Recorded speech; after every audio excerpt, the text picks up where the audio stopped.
भोपाल से अतुल जुड़ गए हैं। अतुल, किस तरह का रिएक्शन है पहली बार बजट को लेकर? देखिए, बिल्कुल बजट जिस तरीके से आया और जो इसका कयास लगाया जा रहा था कि चूंकि चुनावी बजट है और तमाम वर्गों के लिए कुछ ना कुछ खास होगा, और वही हुआ। जिस तरीके से वित्त मंत्री ने अपना भाषण पढ़ना शुरू किया, बजट के पिटारे से जिस तरीके से हमने देखा तमाम अलग अलग लोगों के लिए, अलग अलग वर्गों के लिए, विशेष हम पर्यटन की हम बात करें, स्वास्थ्य का जिक्र करें और लखपति दीदी योजना की अगर हम बात करें, तमाम देखिए योजनाएं कहीं ना कहीं जो सीधे तौर पर जनता को जोड़ती हैं। कुछ युवा मेरे साथ हैं, मैं उनसे बात करने की कोशिश करता हूँ, समझता हूँ कि आखिर शुरुआती दौर में जब इन्हें बजट सुना तो उसके लिए क्या प्रतिक्रिया रहेगी। आपका नाम बता दीजिए मुझे। मेरा नाम हर्ष दांगी है। मैं जागरण लेक सिटी का स्टूडेंट हूँ। और क्या लगता है बजट को लेके क्या खास रहा? खास ये रहा, मेरे हिसाब से मैंने जितना बजट सुना अभी तक, मुझे ये लगा कि बजट महिलाओं को सशक्त करने के लिए बनाया गया है, जिसमें कि दीदी लखपति योजना लागू की गई है। इससे हमारे देश की महिलाएं सशक्त होंगी और इससे डायरेक्ट इम्पैक्ट इसका हमारे ओवरऑल डेवलपमेंट पर पड़ेगा। ठीक है, यानी महिलाओं के लिए विशेष तरह। आपका नाम मुझे बता दीजिए। मेरा नाम पर्व ठाकुर है। क्या लगता है बजट पे कितना खास रहा? जिस तरह से मैंने देखा कि रक्षा बजट 11 लाख करोड़ कर दिया गया है, बहुत सराहनीय कदम है देश के लिए। और इसके अलावा आपको क्या पसंद आया? और हाउसिंग स्कीम बहुत अच्छी है। हाउसिंग स्कीम को लेके युवाओं के लिए भी खासा इसमें काफी कुछ बताने को मिला है। आपको लगता है कि युवाओं के लिए भी काफी कुछ रहा उसके अंदर? मैंने अभी देखा नहीं, अभी और बजट देखूंगा फिर बताते हैं, अभी आएगा पूरा। ठीक है, आपको क्या लगता है बजट में कितना खास रहा?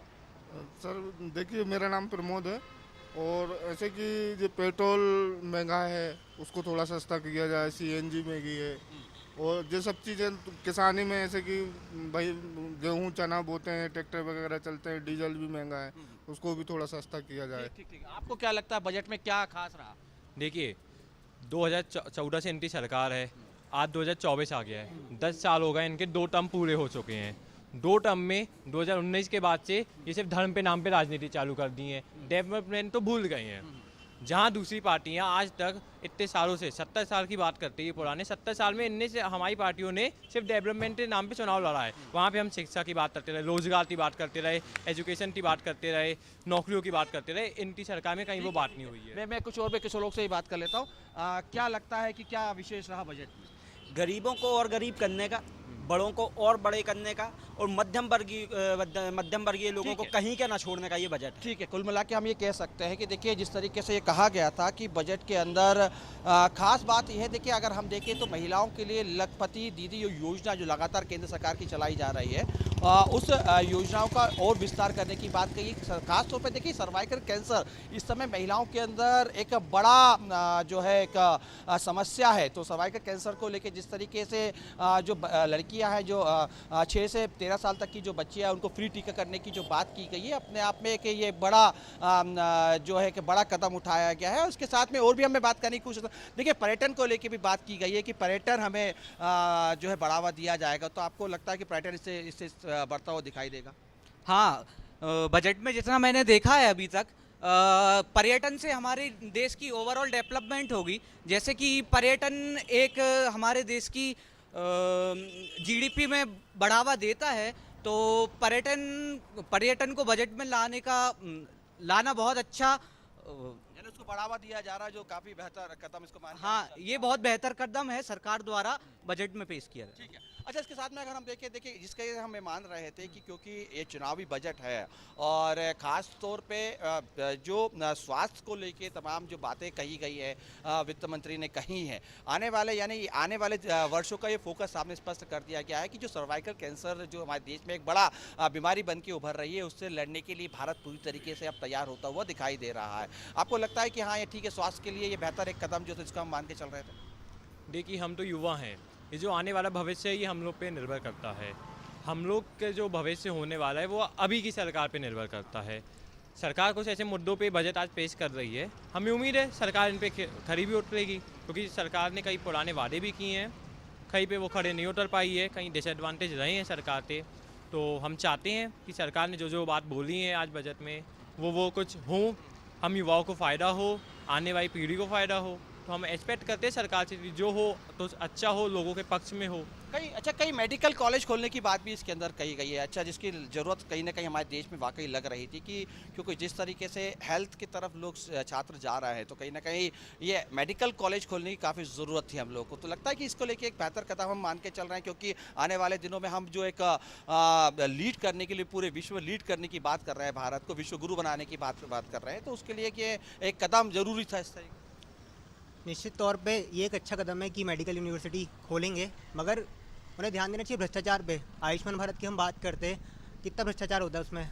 मध्य प्रदेश में मुर्दों का इलाज तो उन्होंने पैसा खर्चा कर दिया, पैसा गया कहाँ? बजट आता है लेकिन ज़्यादा का करप्शन इतना होता है, उस पर बात क्यों नहीं होती? उस पर बात होना चाहिए जी। देखिए, स्पष्ट होकर लेकिन हम ये कह सकते हैं कि तमाम जो युवा हैं और उनके साथ जो आम लोग हैं, आम लोग स्पष्ट तौर पर यही मान रहे हैं कि जो बजट आया है उसमें काफ़ी विस्तार से बात अभी पढ़ने की इनको वाकई ज़रूरत है, लेकिन कहीं ना कहीं देश में अभी जो स्थिति हो रही है कांग्रेस की, वो सबको पता है, देश की जनता जानती है। और मैं तो ये कहूँगा कि अभी लोकसभा के चुनाव में चमत्कार होगा। अभी अयोध्या में 22 तारीख को जो हुआ है, हिंदुस्तान में जो वातावरण बना है, मर्यादा पुरुषोत्तम श्री राम के मंदिर में जो मूर्ति का जो प्राण प्रतिष्ठा, तो उप मुख्यमंत्री जगदीश देवड़ा को भी आप यहां पर सुन रहे थे। और रिकॉर्ड समय में कल्याणकारी योजनाएं पूरी हुई, लेकिन अंजलि, एक ऐसा बजट जिसमें चुनाव से पहले कोई हाइप क्रिएट करने की कोशिश सरकार ने नहीं की है, और केवल ऐसा लगा कि जो अभी तक का कामकाज है उसको ही ज्यादा बताने की कोशिश यहां पर रही है। बिल्कुल, पिछले 10 साल का लेखा जोखा भी बताया कि पिछले 10 सालों में भारत कितना बदला है, कितना बदलाव उसमें देखने को मिला है। और 12 करोड़ किसानों को देखिए कर्ज भी मिला, इस बात का भी जिक्र करती हुई फाइनेंस मिनिस्टर नजर आई। और साथ ही उन्होंने कहा कि पीएम के नेतृत्व में देखिए देश आगे बढ़ रहा है। और साथ ही 1/3 महिलाओं को आरक्षण दिया गया है, महिलाओं का भी जिक्र किया। महिलाओं को अब तक कितना लाभ मिला है, महिलाओं को किस फील्ड में, किस क्षेत्र में आगे बढ़ाया गया है, उसके बारे में भी जानकारी दी गई। और उन्होंने देखिए ये भी बिल्कुल, और नीलम भी हमारे साथ जुड़ गई हैं। नीलम, पहला रिएक्शन किस तरीके का आ रहा है लोगों का इस पर?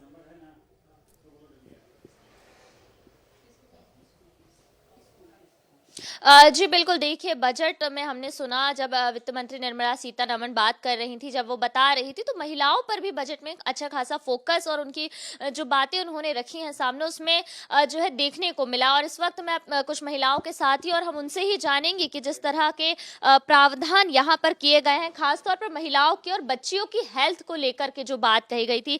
भारती जी हैं हमारे साथ। भारती जी, बजट पेश हुआ, हालांकि इतनी कोई बड़ी राहत की जो उम्मीद आम जनता कर रही थी नहीं है, पर महिलाओं पर कहीं ना कहीं फोकस देती हुई वित्त मंत्री नजर आई थी। सर्वाइकल कैंसर की बात कही गई, बच्चों के वैक्सीनेशन की क्या रहा, आपको क्या लगता है? नहीं, ये तो अच्छी बात है, क्योंकि महिलाओं में सर्वाइकल कैंसर बहुत हो रहा है, ब्रेस्ट कैंसर भी हो रहा है बहुत ज़्यादा। तो अगर उसका टीकाकरण बढ़ाया जाए तो बहुत अच्छी बात है। और बच्चों का भी टीकाकरण बढ़ाना चाहिए। और खाद्य पदार्थ में भी कोई विशेष बदलाव नहीं है। रसोई गैस भी कोई बदलाव नहीं है। शुरुआत हमारी होती है चाय से, रसोई गैस में नहीं है, खाद्य पदार्थ में नहीं है। ऑनलाइन कुछ मंगाओ तो उस पर जीएसटी लगता है, बाहर खाने जाओ तो परेशानी है, मेकअप का सामान लो उस पर जीएसटी लगता है। तो इन सब चीज़ों पर अगर ध्यान दिया होता तो हमारे लिए बहुत अच्छा होता, खासकर महिलाओं के लिए। जी बिल्कुल, तो देखिए जो उम्मीदें थी वो कहीं ना कहीं उतनी पूरी नहीं हुई हैं, क्योंकि माना जा रहा था कि सभी का किसान सम्मान निधि का फिर उनने बजट के उसमें रखा है, तो निश्चित रूप से मुझे लगता है कि पूरा लाभ मिलेगा सबका सभी योजनाओं का। मीडिया तो देखिए जगदीश देवड़ा को अभी आपने सुना, कहते नजर आए कि सभी योजनाओं का लाभ जो है वो हर वर्ग को मिलेगा और सभी को लाभ देने की कोशिश भी की गई है। और वित्त मंत्री भी कहती हुई नजर आई थी कि पिछले 10 सालों में बहुत ज्यादा बदलाव हुआ है, हर क्षेत्र में बदलाव हुआ है। पीएम के नेतृत्व में देश आगे बढ़ा है। 2014 से पहले चुनौतियां थी, लेकिन वो चुनौतियों को खत्म करने का काम हमने किया है, सरकार ने किया है, और आगे भी यही लक्ष्य रहेगा। लोकेंद्र, देखिए आगे लक्ष्य रहेगा और इसी के तहत, इसी रणनीति के तहत मोदी सरकार काम भी कर रही है। लेकिन हम जो पहले बात कर रहे थे कि इस बार ऐसा हो सकता है, अंकुश हमारे साथ रायपुर से ही जुड़ गए हैं और नीलम हमारे साथ भोपाल से देखिए जुड़ी हुई हैं, अतुल भी हमारे साथ भोपाल से जुड़े हुए हैं। अंकुश, आपके पास आते हुए कितनी उम्मीद इस बजट से थी और कितना खरा उतरा है ये बजट? कैसा आम जनता वहां की कैसे देख रही है इस बजट को?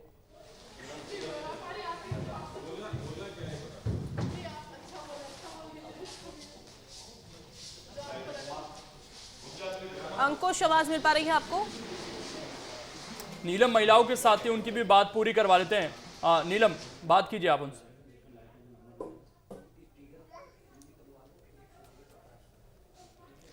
जी बिल्कुल, देखिए जैसा कि मैं आपसे पूछ रही थी कि इनकम टैक्स को लेकर के कोई बड़ा बदलाव नहीं किया गया, पर उम्मीद थी।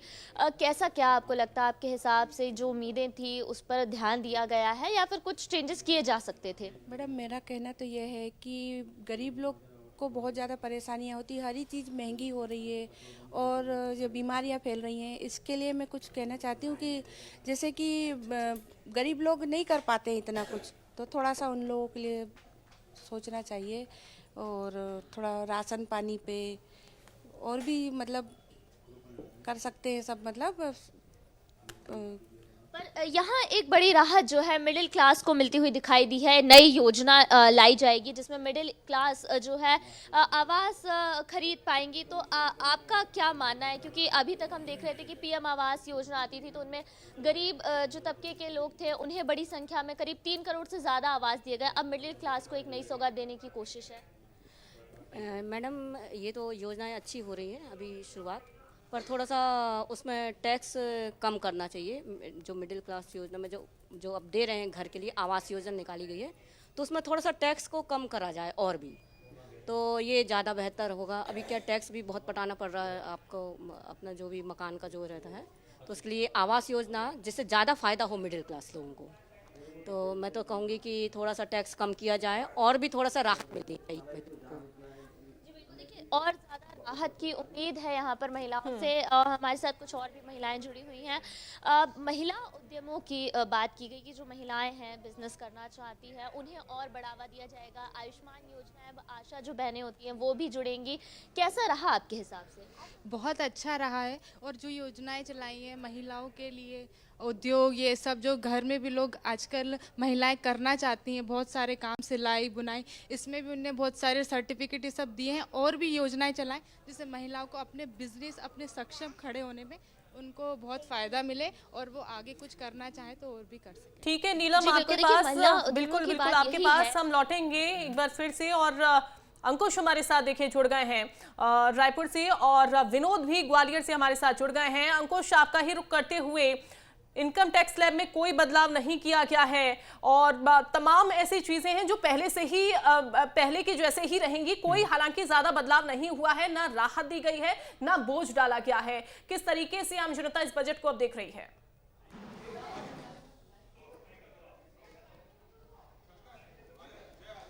देखिए, जिस तरीके से बजट पेश हुआ है उस बजट से काफ़ी उम्मीदें थी, और उम्मीदें इस बात की थी कि अब चूंकि चुनाव नज़दीक है और चुनाव के पहले जो बजट आता है वो स्वाभाविक तौर पर जनता के लिए फ़ायदे का बजट होता है।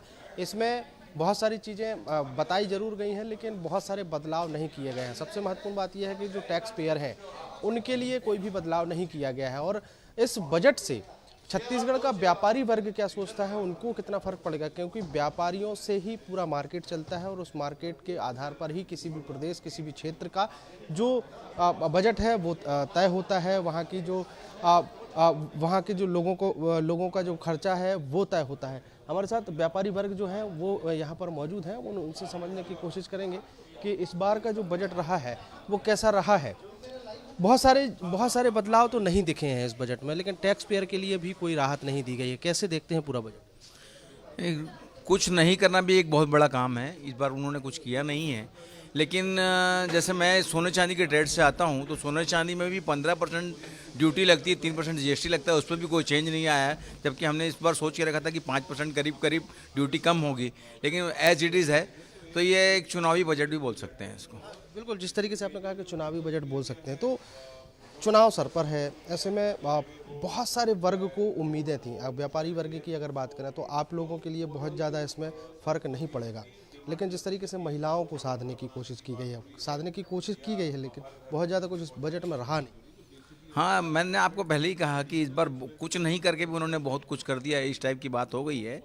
बाकी ऐसे किसी को भी कोई विशेष फायदा नहीं होता दिखता है मुझे। किसी को विशेष फायदा होता हुआ नहीं दिखाते। महिलाओं के लिए महिला मंत्री वित्त मंत्री हैं निर्मला सीतारमण, उन्होंने बजट पेश करने के दौरान जो उनका भाषण चल रहा था तो महिलाओं को लेकर बड़ा फोकस दिखा उनके भाषण में। आप कैसे देखते हैं? एक काम अच्छा किया है महिलाओं के लिए कि 70% महिलाओं के नाम पे मकान दिया जा रहा है और सर्वाइकल कैंसर की तरफ ध्यान दिया जा रहा है। लेकिन मेरी एक रिक्वेस्ट है कि महिला उद्यमी को हमें बढ़ावा देना है, हमें महिलाओं को आगे लाना है। तो उसके लिए उनकी इंटरेस्ट रेट कम होनी चाहिए और जो हम लोन लेते हैं उसकी इंटरेस्ट रेट कम होनी चाहिए। और उसके लिए हमें जो ऑडिट होती है वो ऑडिट वाला भी ज़्यादा चाहिए, हमें ऑडिट लिमिट ज़्यादा चाहिए। और साथ में हमें जीडीपी ज़्यादा बढ़ाने के लिए एनकरेज करना है उद्यमी महिलाओं को। इसमें एक महत्वपूर्ण बात कही गई थी कि भविष्य में भारत एक विकसित राष्ट्र बनने जा रहा है, उसको लेकर हम कदम दर कदम आगे बढ़ रहे हैं। ये भविष्य की बात है। वर्तमान की अगर बात करें तो 2024 का लोकसभा चुनाव नज़दीक है कि चुनावी बजट ही माना जाएगा सिर्फ इसे? यस, मेरे ख्याल से ये सिर्फ चुनावी बजट है। असलियत जुलाई में ही पता चलेगी कि असली क्या सामने आता है। इस बजट से चुनाव पर भी फर्क पड़ता हुआ दिखाई? हाँ, अवश्य पड़ेगा। सरकार के पक्ष में जाएगा? I think so. ये चुनावी बजट रहा है पूरी तरीके से ऐतिहासिक बजट है जो पूर्ण रूप से परिलक्षित करता है कि प्रधानमंत्री नरेंद्र मोदी जी के नेतृत्व में जो भारत में एक नई क्रांति और परिवर्तन पिछले एक दशक में आई है, एक विकसित भारत का लक्ष्य, एक आत्मनिर्भर भारत का लक्ष्य, एक विश्व गुरु बनने का लक्ष्य, उन तीनों लक्ष्यों के प्रति पूर्ण श्रद्धा के साथ और गति के साथ भारत बढ़ चुका है। हमारी 4 जो जात प्रधानमंत्री के मस्तिष्क में है, हमारी महिलाएं, हमारे नौजवान, हमारे गरीब, हमारे अन्नदाता, उनके पूर्ण रूप से ऊर्जावान होने के आधार पे ही भारत आगे बढ़ेगा। और जो नए नए कीर्तिमान हर एक क्षेत्र में हमने स्थापित किए हैं, चाहे अधोसंरचना हो, चाहे प्रधानमंत्री आवास योजना हो, जो चाहे गरीब कल्याण योजना हो, चाहे आयुष्मान कार्ड योजना हो, एक एक क्षेत्र में हमारे नौजवानों ने नए कीर्तिमान स्थापित किए हैं, चाहे ओलंपिक्स हो, चाहे कोई भी प्रतिस्पर्धा हो। भारत अब आगे बढ़ चुका है। यही समय है, सही समय है। बहुत बहुत धन्यवाद। तो यही समय है, सही समय है। ज्योतिरादित्य सिंधिया को अभी आप सुन रहे थे, उन्होंने कहा कि ये जो बजट है वो ऐतिहासिक बजट है और पिछले 10 सालों में बहुत ज़्यादा बदलाव हुआ है और पीएम मोदी के नेतृत्व में देश आगे बढ़ रहा है। 10 साल पहले जो चुनौतियां थीं, उन चुनौतियों को पूरा करने का काम किया है और यही वजह है कि लगातार विकास हो रहा है। सबका साथ सबका विकास के साथ ही सरकार काम कर रही है। बिल्कुल, देखिए बहुत सारी उम्मीदें थी इस बजट से, हालांकि जैसा जिक्र हो रहा है कि इसमें कुछ ऐसा नहीं सरकार ने कोशिश की जिससे ऐसा लगे कि किसी एक सेक्टर को लुभाने की कोशिश की है। विनोद हमारे साथ जुड़े हुए हैं। विनोद, ग्वालियर का जो जनता है या वहां पर जो आपके साथ लोग मौजूद हैं, उनका फर्स्ट रिएक्शन क्या है इस बजट को लेकर?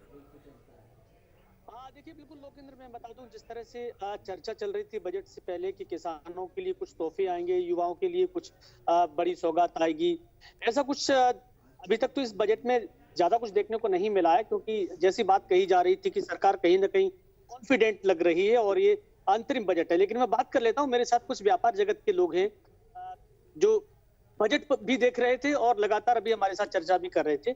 अब मैं ये जानना चाहता हूँ कि आपने देखा टैक्स स्लैब में कोई राहत नहीं मिली। जहां सरकार ने जोर दिया उसमें रेलवे की सुरक्षा पे जोर दिया, अपनी उड्डयन डिपार्टमेंट की उपलब्धियां बताई। ये ओवरऑल बजट रहा कैसा है? ये तो अमीरों का बजट है, ये गरीबों के लिए तो कुछ किया ही नहीं इन लोगों ने। अब रेलवे चलो ठीक है, उड्डयन में दिया, उड्डयन में कौन जाता है? ये बड़े लोग ही जाते हैं। गरीबों के लिए तो इनमें कुछ भी नहीं है ना। महिलाओं को 3 करोड़ महिलाओं को सशक्त बनाने की बात कही है। सब जब बनेंगी, अभी तो बात कही है ना, तो उससे क्या होता है? मैं आपसे जानना चाह रहा हूँ, ये सजल गुप्ता हैं, ये पेट्रोकेमिकल्स के यहाँ कारोबारी हैं। सजल जी, टैक्स स्लैब में कोई बदलाव नहीं हुआ, आपको उम्मीद थी कुछ? मध्यम वर्गीय के लिए सरकार ने कुछ भी नहीं किया है। मध्यम वर्गीय के हिसाब से सरकार कुछ भी नहीं कर रही है।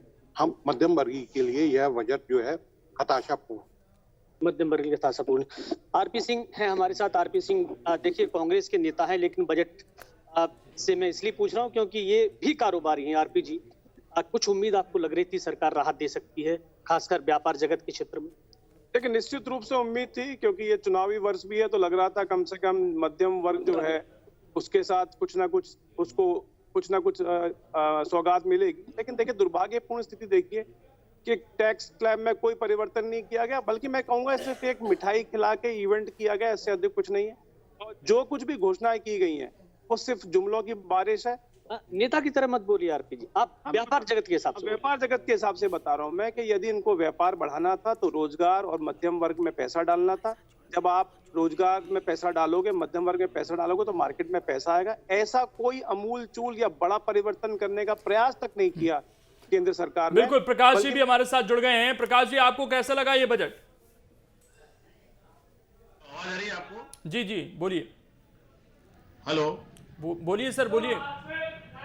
हाँ, ये जो बजट आज निर्मला सीतारमण जी ने अंतरिम बजट पेश किया है, इसकी अपनी कुछ सीमाएं होने के बावजूद भी उन्होंने एक संदेश जो दिया है, खास तौर से मध्य वर्ग को आवास के लिए जो बड़ा एक संदेश दिया है कि मध्य वर्ग के लिए अभी आवास की कोई बड़ी योजना नहीं थी, राहत की योजना नहीं थी, तो मध्य वर्ग के लिए भी जल्दी आवास की कोई बड़ी योजना लाई जाएगी।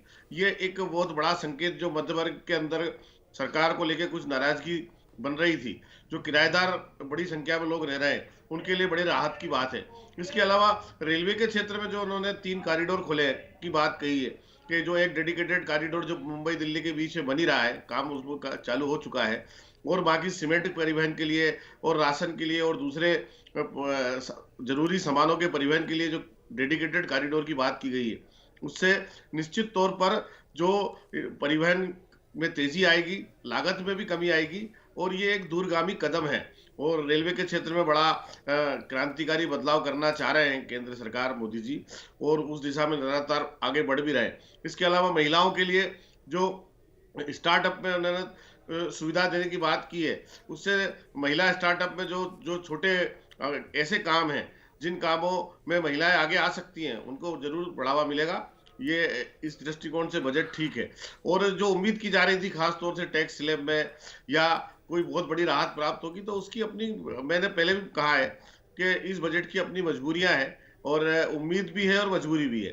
तो इन दोनों आधार पर सीतारमण जी ने अपने बजट को पेश किया है, उम्मीद भी बना के रखी है, और अपनी मजबूरियों को भी इस तरह से उन्होंने प्रस्तुत किया है कि आगे जब वो आएंगे जुलाई में, जब वो पूर्ण बजट पेश करेंगे, तो उसका एक दिशा दर्शन, एक आधार उसका भी देश के सामने प्रस्तुत कर दिया है। इसके अलावा सर, एक चीज जो दिखी, अक्सर हम देखते हैं कि कुछ बड़ी घोषणा होती है, इसमें उस बड़ी घोषणा से बचा गया, इसके पीछे क्या माइंडसेट आपको सरकार का नजर आता है? सरकार का माइंडसेट सीधा देखिए, चुनाव में जा रही है सरकार, आप ये देखिए, और सरकार का अपना लक्ष्य है, वो चाहती है सरकार के 400 सीटें, 350 सीटें जीत के वो वापस लोकसभा में आए, वापस सरकार में आए। तो उसके लिए वो जो भी प्रयास कर सकते थे, और मोदी जी का जो एक विजन है कि वो महिला, किसान, युवा और गरीब 4 जातियों को उन्होंने आइडेंटिफाई किया है, और इसी प्रकार से जो योजनाएं हैं, वो उस योजनाओं को वो परफॉर्म करना चाहते हैं, उसका परफॉर्मेंस योजनाओं। प्रधानमंत्री नरेंद्र मोदी जी ने जय अनुसंधान की बात कही थी, सिर्फ कहे नहीं, उसको क्रियान्वयन करने के लिए आज बजट में 1 लाख करोड़ रुपया की एक कॉर्पस फंड की अनाउंस किया गया।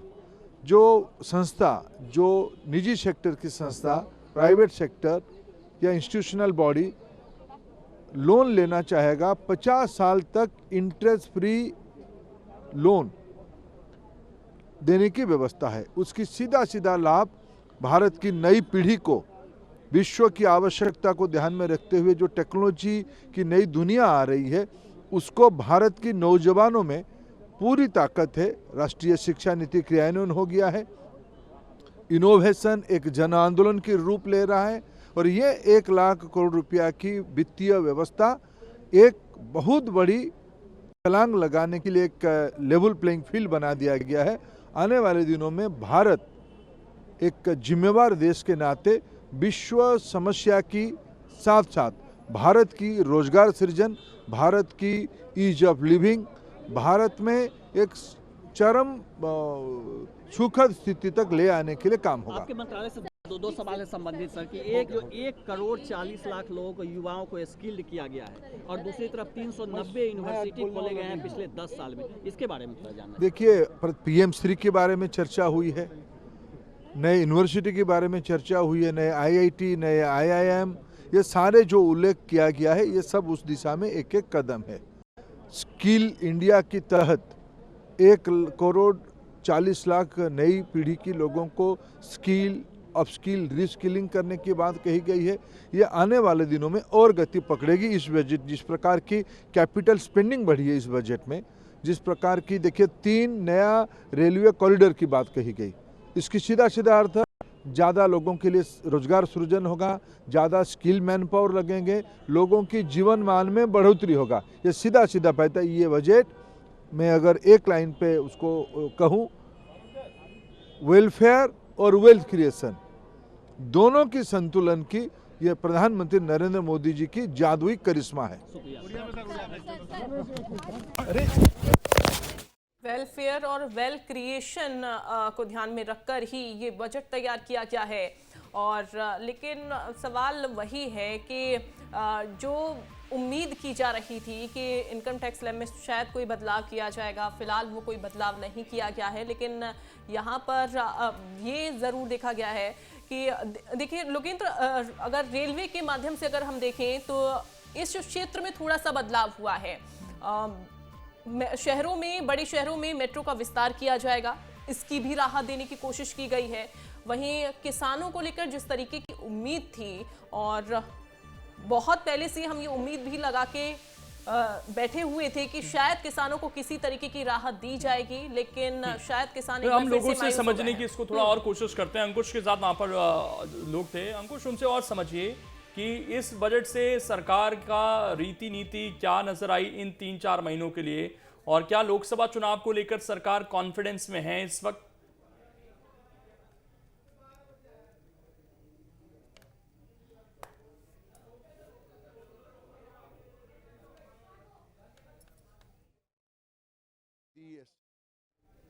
अंकुश, जिस तरीके से लगातार सुनते आ रहे हैं कि इन जो युवा उद्यमी हैं उनके लिए बेहतर चीज़ें रहेंगी। आगे की अगर हम बात करें महिलाओं के लिए इसमें विशेष कर ध्यान दिया गया है, तो कई तरह की बातें हैं और यहाँ पर टेक्निकली हम समझ। ठीक है, रोकते हैं आपको अंकुश। और ये तस्वीरें देखिए, ये निर्मला सीतारमण और ये लोकसभा अध्यक्ष ओम बिरला के साथ इस वक्त वो नजर आ रही हैं। थोड़ी देर में प्रधानमंत्री नरेंद्र मोदी भी इस बजट को लेकर अपना एक छोटा सा संदेश जारी कर सकते हैं, उस पर भी नजर है। हो सकता है कि मोहन यादव का भी इस पर एक संदेश आए। अमूमन इस तरह की परंपरा हमने देखी है कि जैसे बजट भाषण खत्म होता है उसके बाद रिएक्शंस आते हैं, और अभी तो ये मुलाकात हुई है लोकसभा अध्यक्ष के साथ वित्त मंत्री निर्मला सीतारमण की, और इसमें जाहिर बात है चर्चा हो रही होगी क्योंकि अभी इस बजट पर आगे जो संसद का सत्र चलना है इस पर डिस्कशन भी होगा।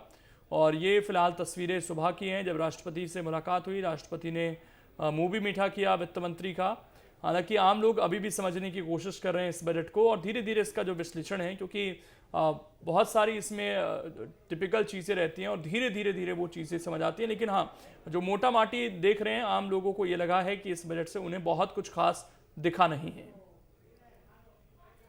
अंतरिम बजट है, लेकिन इतना बढ़िया बजट जो एक दिशा देता है। अगले बार जब रेगुलर बजट पेश करेंगे उस बीच का जो फासला है उसको पूरा करके साथ साथ पूरा 2047 तक विकसित भारत का नींव कैसे रखना है, इतना सुंदर से रखा। मैं वित्त मंत्री निर्मला जी को और आदरणीय प्रधानमंत्री मोदी जी को बधाई देता हूं। इतना शानदार अंतरिम बजट जो पेश किया है आज, और कोई सेक्टर छूटा नहीं है। आप देखेंगे इंफ्रास्ट्रक्चर से लेकर के वेलफेयर, महिलाओं के लिए, युवाओं के लिए, खिलाड़ियों के लिए, साइंटिस्ट वैज्ञानिकों के लिए, बॉर्डर एरिया के लिए, और जो GST का कलेक्शन रिकॉर्ड पे रिकॉर्ड कलेक्शन हो रहा है। इतना बढ़िया फाइनेंशियल स्थिति देश का आज मोदी जी के नेतृत्व में पहुंचाया है कि हम दुनिया का सबसे कॉन्फिडेंट देश बन गए हैं आर्थिक व्यवस्था के मामले में भी। This budget submitted by our Honorable Finance Minister Nirmala Sitharaman ji is a great project. It will strengthen the Viksit Bharat Yatra. It will strengthen and it will cover all sections of the citizens of the country. So this budget is taking care of all the international policies also? Yes, it is already. बयान सामने आ रहे हैं और जो सरकार से जुड़े लोग हैं जाहिर बात है वो इस बजट को काफ़ी बेहतर बता रहे हैं, लेकिन इस बजट से जुड़ी जो बड़ी बातें हैं वो भी हम दर्शकों को दिखाएंगे। लेकिन इस वक्त गृह मंत्री अमित शाह भी तस्वीरों में दिखेंगे आपको और तमाम लोग अब बाहर निकलते हुए संसद का सत्र क्योंकि यहाँ पर स्थगित हुआ है और गृह मंत्री का अगर रिएक्शन आता है तो वो भी देखना होगा वो इस बजट को लेकर क्या कुछ कहते हैं। तो गृह मंत्री अमित शाह इस वक्त तस्वीरों में दिख रहे हैं। थोड़ी देर बाद इसमें प्रधानमंत्री नरेंद्र मोदी का भी एक संदेश आएगा जो कि हम उम्मीद कर चल रहे हैं फिलहाल, अगर उसमें कोई बदलाव नहीं होता है।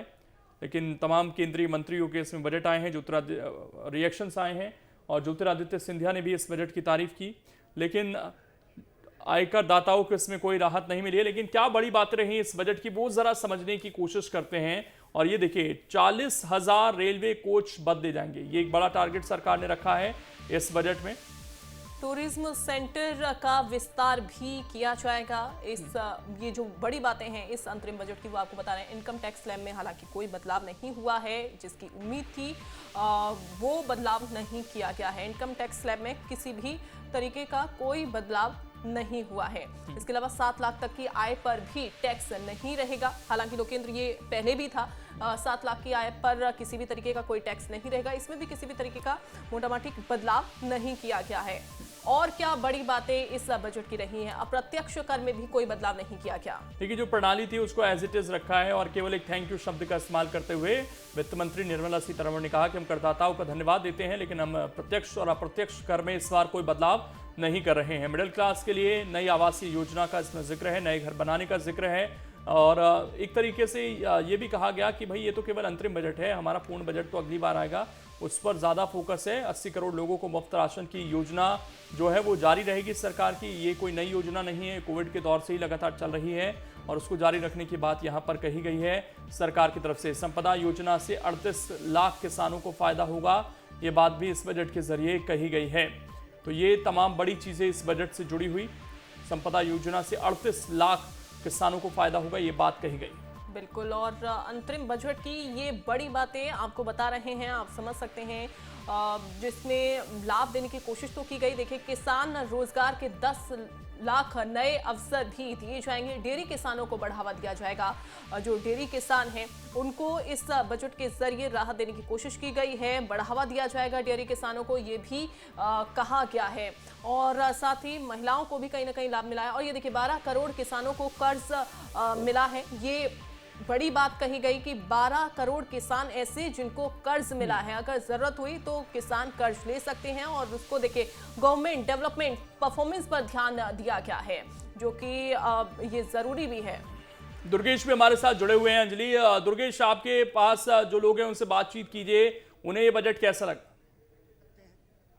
लेकिन देखिए जैसी उम्मीद थी इस बजट में कि कोई बहुत बड़ा बदलाव या कोई बहुत बड़ी घोषणा नहीं होगी और वैसा ही कुछ हुआ भी।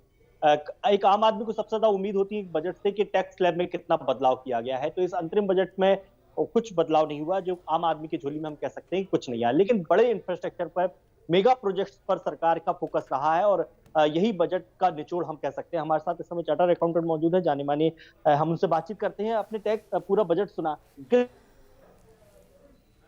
तरह का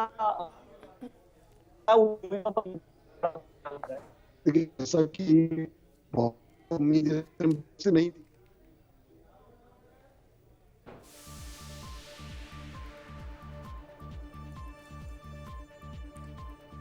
दुर्गेश से अभी थोड़ा संपर्क हमारा टूटा है, दोबारा से हम कनेक्ट करने की कोशिश करेंगे और ये जानने की कोशिश करेंगे कि जो भाई इस बजट को बारीकी से समझ सकते हैं, विश्लेषक हैं, उनका क्या कहना है। दुर्गेश अगर कनेक्ट हुए हैं तो वापस सुनते हैं।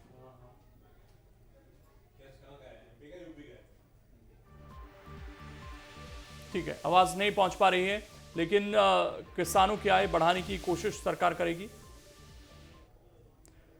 एक बार फिर से वित्त मंत्री की जो बड़ी बातें वो दर्शकों को सुनवाते हैं। बजट भाषण के दौरान उन्होंने क्या कुछ कहा।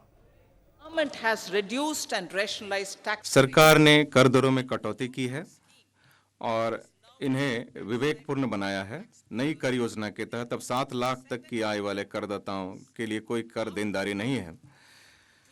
वित्तीय वर्ष 2013-14 में 2.2 लाख तक की आय वाले करदाताओं के लिए कोई कर देनदारी नहीं थी। खुदरा व्यापार के लिए प्रिजेम्प्टिव कराधान की सीमा 2 करोड़ से बढ़ाकर 3 करोड़ की गई। इसी प्रकार प्रिजम्प्टिव कराधान के पात्र व्यवसायियों के लिए यह सीमा 50 लाख से बढ़ाकर 75 लाख की गई। साथ ही कॉरपोरेट कर की दर मौजूदा स्वदेशी कंपनियों के लिए 30% से बढ़ाकर 22% की गई और कुछ नई विनिर्माण कंपनियों के लिए यह दर 15% की गई। कराए ग्रामीण विकास के जो कार्यक्रम थे पिछले 10 वर्षों के दौरान अगर देखा जाए, उसमें हमने प्रत्येक घर के अंतर्गत चाहे सभी के लिए आवास की योजना हो, हर घर जल हो, या सभी के लिए बिजली हो, या सभी के लिए कुकिंग गैस हो, या सभी के लिए वित्तीय सेवाएं और बैंक अकाउंट खोलने की बात हो, हमने रिकॉर्ड टाइम में यह काम किया। जहां तक खाद्यान्न की चिंता का संबंध था, उसे हमने बिल्कुल दूर कर दिया और हमने 80 करोड़ लोगों के लिए मुफ्त बिल्कुल निःशुल्क राशन उपलब्ध कराया है। और जो न्यूनतम समर्थन मूल्य है, जहां तक अन्नदाता के उत्पादन के लिए हमने इससे समय पर लगातार आवधिक रूप से बढ़ाया है और जो आवश्यक मूलभूत आवश्यकताएं हैं उसने वास्तव में ग्रामीण क्षेत्र में लोगों की आय को बढ़ाया है। जो आर्थिक आवश्यकताएं हैं उनको हम इस प्रकार से ठीक कर सके और हम ज्यादा से ज्यादा नौकरियों के अवसर उपलब्ध करा सके। बहुत ही बहुत ही उत्साहवर्धक है और आगे के लिए भी और अधिक आशाएं बढ़ती हैं और भारत की इकॉनमी की साइज जितनी इस समय, इसमें पूरी तरह से मैं आश्वस्त हूं कि इस इंटरिम बजट के कारण जो भी इंडिकेशन इस बजट से मिले हैं कि हमारी इकॉनमी जो आज दुनिया की 5 कंट्रीज में है उसकी साइज बढ़कर 2027 तक मोर देन $5 ट्रिलियन जाएगी और 2030 आगे आके मोर देन $7 ट्रिलियन तक। टैक्स में कोई बदलाव नहीं है तो लोगों को लाभ तो मिल ही रहा है।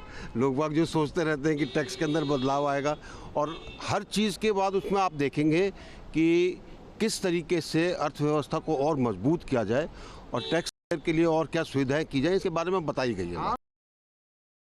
ऐतिहासिक बजट है जो पूर्ण रूप से परिलक्षित करता है कि प्रधानमंत्री नरेंद्र मोदी जी के नेतृत्व में जो भारत में एक नई क्रांति और परिवर्तन पिछले 1 दशक में आई है। एक विकसित भारत का लक्ष्य, एक आत्मनिर्भर भारत का लक्ष्य, एक विश्व गुरु बनने का लक्ष्य, उन तीनों लक्ष्यों के प्रति पूर्ण श्रद्धा के साथ और गति के साथ भारत बढ़ चुका है और जो नए कीर्तिमान हर एक क्षेत्र में हमने स्थापित किए हैं, चाहे अधोसंरचना हो, चाहे प्रधानमंत्री आवास योजना हो, जो चाहे गरीब कल्याण योजना हो, चाहे आयुष्मान कार्ड योजना हो, एक क्षेत्र में हमारे नौजवानों ने नए कीर्तिमान स्थापित किए हैं, चाहे ओलंपिक।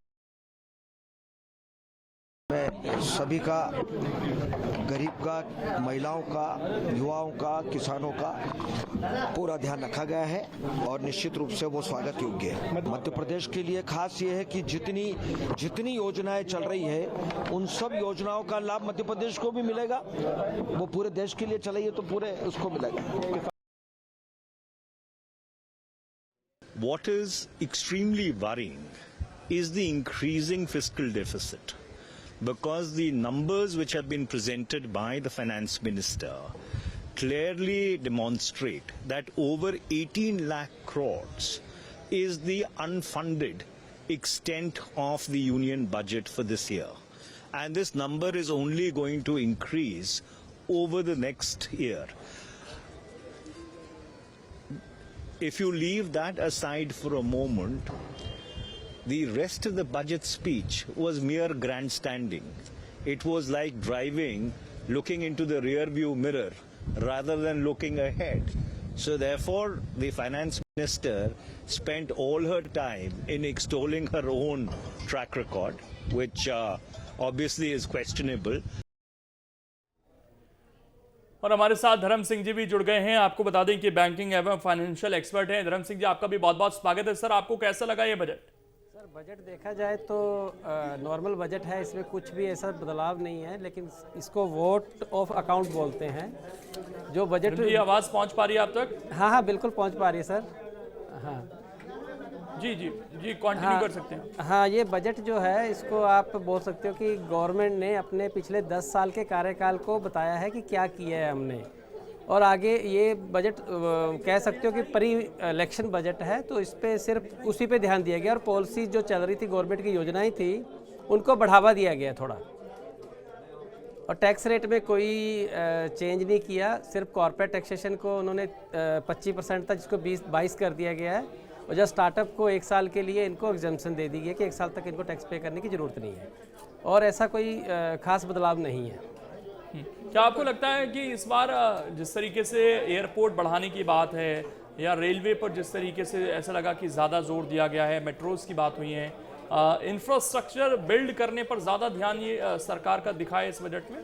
हाँ सर, इन्होंने जो बोला कि 3 करोड़ घर पहले इन्होंने जो दिए हैं, अभी 2 करोड़ और बढ़ाने का है प्लान, जो आवास योजना में देना है, तो इसमें इंफ्रास्ट्रक्चर एक्सपोर्ट को बढ़ाने वाला है, उद्योग व्यवसाय की तरक्की करने वाला है, और रोजगार नए क्रिएट करने वाला है। मुझे विश्वास है कि इंफ्रास्ट्रक्चर को अब जब से ज़्यादा प्रायोरिटी मिली है। हमारा भी बजट काफ़ी बड़ा है, और निश्चित रूप से आने वाले समय में हमारे देश का रेलवे का, हवाई जहाज, एयरपोर्ट्स, रोड और पावर, ये जो इंफ्रास्ट्रक्चर के चारों क्षेत्र हैं, हम वर्ल्ड स्टैंडर्ड के बनेंगे, ऐसा मुझे विश्वास है। देश के विकास को गति देने वाला, रोजगार को बढ़ाने वाला और गांव गरीब मजदूर किसान के कल्याण की सोच रखने वाला ये बजट आदरणीय प्रधानमंत्री नरेंद्र मोदी जी के नेतृत्व में वित्त मंत्री निर्मला सीतारमण जी ने दिया है। मैं दोनों को बहुत बहुत शुभकामनाएं और शुभेच्छाएं देता हूं। नमस्कार। और देखिए, जो सरकार से जुड़े हुए सभी लोग हैं वो इस बजट को काफ़ी ज़्यादा अच्छा, महत्वपूर्ण और गति देने वाला ये बजट बता रहे हैं। लेकिन जो हमारे सहयोगियों के साथ लोग जुड़े हुए हैं, अंकुश के साथ देखिए, उद्यमी जो हैं, जो उद्योगपति हैं, वो जुड़े हुए हैं, उनका कहना है कि किसी भी तरीके का बदलाव ना करके बस महज बहलाने का काम इस बजट के जरिए किया गया है, बिना किसी सोच विचार के ये बजट पेश किया गया है। लेकिन प्रकाश जी, आप कह रहे हैं कि ये जो बजट है बहुत सोच समझकर पेश किया गया। आप हालांकि इस बजट को काफी अच्छा और महत्वपूर्ण बता रहे हैं, लेकिन टैक्स स्लैब में किसी भी तरीके का कोई बदलाव नहीं। आपको पहले भी बताया कि ये हेलो, आवाज आ रहा है? जी, आवाज आ रही है आपकी। हाँ, ये अंतरिम बजट है, और इसकी अपनी एक सीमाएं होती हैं अंतरिम बजट की, और ये खास तौर से तकनीकी रूप में हम देखें तो आगामी जो 3-4 महीने हैं उनके खर्चे की लोकसभा से, संसद से मंजूरी लेने की एक प्रक्रिया है, और लेकिन उसका एक जो भी प्रक्रिया है उसका लाभ लेते हुए केंद्र सरकार ने, मोदी जी की सरकार ने अपने जो 10 साल में काम किए उसका रिपोर्ट कार्ड भी एक तरह से प्रस्तुत कर दिया, और जो जुलाई में वो पूर्ण बजट पेश करेंगे, उनको उम्मीद है कि वो फिर से सरकार में आएंगे, तो उन्होंने देश की जनता के सामने एक विजन भी दे दिया और एक संकेत दे दिए कि हम क्या क्या आगे करने वाले हैं। और आज इसीलिए प्रकाश जी, इसमें थोड़ा आपको नहीं लगता कि 2019 में भी अंतरिम बजट ही था, लेकिन उसमें सरकार ने बहुत कोशिश की और कई चीजें नई लेकर आई, लेकिन लगभग वैसे क्या उस समय थोड़ा सा आभास था कि मामला चैलेंजिंग हो सकता है, और इस बार क्या ज्यादा कॉन्फिडेंस है, इसीलिए इसको ज्यादा चुनाव पर ध्यान नहीं दिया गया? नहीं, देखिए ना, गरीब वर्ग पे, अभी महिलाओं पे खास तौर से ध्यान दिया गया है। सर्वाइकल कैंसर का जो टीकाकरण अभियान की बात की गई है, वो देश के स्वास्थ्य के लिए एक बहुत महत्वपूर्ण अभियान साबित होने वाला है। जिस तरह का टीकाकरण कोरोना काल में हुआ था, वो ये कोरोना काल से कम बड़ी समस्या नहीं है। ये बड़ी समस्या समाज में आ रही है, लोगों में, महिलाओं में आ रही है, तो उसके प्रति भी ध्यान सरकार ने दिया है। तो महिलाओं के प्रति, युवाओं के प्रति और महिलाओं पर काफी कुछ ध्यान इसमें दिया गया है। मैंने बताया ना आपको कि उन्होंने संकेत, छोटे छोटे संकेत जरूर दे दिए हैं कि हम महिलाओं के लिए, गरीबों के लिए, युवाओं के लिए, किसानों के लिए काम करने वाले हैं। और खास तौर से जो इंफ्रास्ट्रक्चर का क्षेत्र है, उस क्षेत्र में हम ज्यादा काम करने वाले हैं। रेलवे में क्रांतिकारी परिवर्तन किया जा रहा है और जो देश में हवाई परिवहन है, प्रकाश जी, क्या ये सारी चीजें फिर वो चुनाव में है। मुद्दा बनती हैं? क्योंकि चुनाव के नजरिए से एक राजनीतिक पार्टी होने के नाते बीजेपी बहुत कुछ देखती है। पूरे मध्य प्रदेश का चुनाव एक योजना पलट देती है जिसका अक्सर जिक्र होता है। 2019 में प्रधानमंत्री किसान सम्मान निधि आती है, उसका बड़ा गेम चेंजर माना गया। उस तरह की तो कोई चीज है नहीं। ये छोटी छोटी चीज जो बजट में रखी जाती है वो तो हमेशा से रखी गई हैं और शायद, लेकिन उनका जनता पर सीधे तौर पर क्या वो मैसेजिंग हो पाती है उससे? देखिए, मैंने आपको बताया ना कि इसमें सरकार की अपनी एक मर्यादाएं होती है इस बजट में, तो उस मर्यादा के अंदर उन्होंने सारे संकेत दे दिए। अब वो जब लोकसभा के चुनाव में जाएंगे तो इनका विस्तार से वर्णन वो करेंगे अपने घोषणा पत्र में और बताएंगे कि हम क्या करने वाले हैं। उन्होंने छोटे छोटे संकेत एक बुलेट पॉइंट में जरूर लोगों के तक पहुंचा दिए हैं कि हम इन योजनाओं में काम करने वाले हैं। मध्य वर्ग की नाराजगी को दूर करने के लिए जो आवास की एक बहुत बड़ी समस्या है, मध्य वर्ग के लिए एक बड़ी आवास योजना लाने का प्लान किया जा रहा है। जो मुझे ऐसा लगता है कि किराया आधारित आवास योजना आने वाली है कि लोग किराया भी देते जाएंगे और एक समय सीमा के बाद वो मकान उनका हो जाएगा। इस तरह की एक बड़ी योजना आपको देखने को आगे मिल सकती है। तो मध्य वर्ग को के लिए भी संदेश है, महिलाओं के लिए भी संदेश है, युवाओं को संदेश है। अभी झांकी है, असली फिल्म ये छोड़ दी गई है कि वापस सरकार में आएंगे तो जरूर करेंगे। नीलम, लेकिन आपके साथ जो महिलाएं थी वहां पर या जो भी वर्ग के लोग इस वक्त मौजूद हैं उनसे बातचीत कीजिए, उन्हें ये संदेश समझ आ गए? क्योंकि सीधे तौर पर हमेशा एक हेडलाइन की बात होती है, एक सुर्खी की बात होती है, वो इस बजट में तो शायद यही बनेगी कि मिडिल क्लास को कोई राहत नहीं। तो क्या वही लोगों के जहन में गया है या मोटे तौर पर बजट को कुछ अंदरूनी उसकी रिसर्च कर कुछ फायदा देख रहे हैं अपने लिए?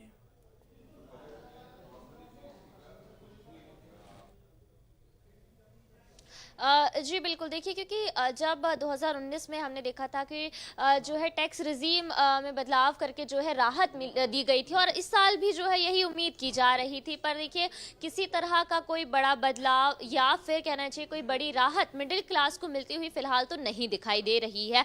अब ये देखने वाली ज़रूर बात होगी कि जब पूरा बजट का एनालिसिस किया जाएगा तो उसका निचोड़ क्या निकलता है, पर मोटा मोटी तौर पर देखा जाए तो मिडिल क्लास के लिए सिर्फ एक मिडिल क्लास के लिए आवास योजना जो लाई गई है वो जरूर थोड़ी बहुत राहत दे सकती है। हालांकि उसके टर्म्स एंड कंडीशन क्या होंगे ये अलग बात है। कुछ महिलाएं हैं मेरे साथ, मैं उनसे बात करूंगी। काफ़ी राहत की उम्मीदें थी कि टैक्स में बदलाव हो सकता है, घरेलू गैस सिलेंडर में शायद सरकार दाम कम कर दे, ऐसा कुछ खास तौर पर दिखाई नहीं दिया। आपके हिसाब से कैसा रहा बजट? क्या उम्मीदों पर खरा उतरा या उम्मीदें और ज़्यादा थी पर पूरी नहीं हुई? एक्सपेक्टेशन तो थी कि और बजट में और हमको छूट मिलनी चाहिए, पर कम ही राहत मिली है। टैक्स को लेकर तो कोई ऐसी राहत नहीं है, जो पहले था वैसे ही की वैसा है, कुछ नहीं है। क्योंकि जो इनकम टैक्स पे है जैसे हमें, तो हम लोग को इतनी राहत नहीं है।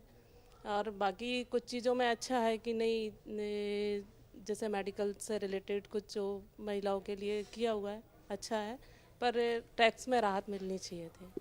जी बिल्कुल, देखिए वही एक बात है कि टैक्स में अगर राहत मिलती तो आम जनता को या जो मिडिल क्लास फैमिली है, क्योंकि सबसे बड़े टैक्स पेयर्स वही होते हैं हमारे देश के, तो उन्हें जो है राहत नहीं मिली है। हालांकि कुछ ऐसे अगर हम बात करें कि इंफ्रास्ट्रक्चर को लेकर के काफ़ी ऐलान यहाँ पर किए गए हैं कि जो PM गति शक्ति प्रोजेक्ट्स हैं उसमें जो है स्पीड लाई जाएगी, 3 बड़े कॉरिडोर बनाए जाएंगे। राहत तो नहीं दी गई है सीधे तौर पर कहा गया है कि जो देश का इंफ्रास्ट्रक्चर है, रेल, प्लेन, बस, यातायात, परिवहन, इन पर जो है फोकस रहेगा, देश को इस तरह से विकसित किया जाएगा। कैसा लगता है आपके हिसाब से कि इस तरफ ध्यान दे रहे हैं? भले सीधे मिडिल क्लास को सीधी तौर बिल्कुल, मैं लौट रहा हूं। मिलेंगी। धर्म जी भी हमारे साथ जुड़े हुए हैं। धर्म जी, देखिए बैंकिंग सेक्टर की अगर हम बात करें तो पिछले दिनों शेयर मार्केट के लिहाज से भी हम देखें तो एक बड़े बैंक के शेयर जिस तरीके से गिरे, क्या यहाँ से कुछ आपको समझ आया है कि बैंकिंग हमारी और मजबूत होगी? सरकारी बैंक तो अच्छा कर रहे हैं, अगर मार्केट के हिसाब से हम देख रहे हैं वहां पर, क्या इस बजट से वहां कोई इंपैक्ट आपको दिखता है? सर, ये आवास योजना की बात कर रही है, गवर्नमेंट इंफ्रास्ट्रक्चर डेवलपमेंट की बात कर रही है, कोई भी चीज़ ठीक, मैं रोक रहा हूं सर, इस वक्त मध्य प्रदेश के हमारे साथ हैं। कहते हैं सर, बजट रख दिया गया सर, किस तरीके से देख रहे हैं? बहुत स्वागत योग्य है, अभिनंदनीय है। यशस्वी प्रधानमंत्री नरेंद्र मोदी जी के नेतृत्व में हो रहा है। हमारी निर्मला सीतारमण जी, देश की हमारी वित्त मंत्री, उनने आज अंतरिम केंद्रीय बजट प्रस्तुत किया है। उसमें सभी बातों का समावेश उसमें किया है। विकसित भारत का जो संकल्प है उसका विजन भी इसमें आ रहा है।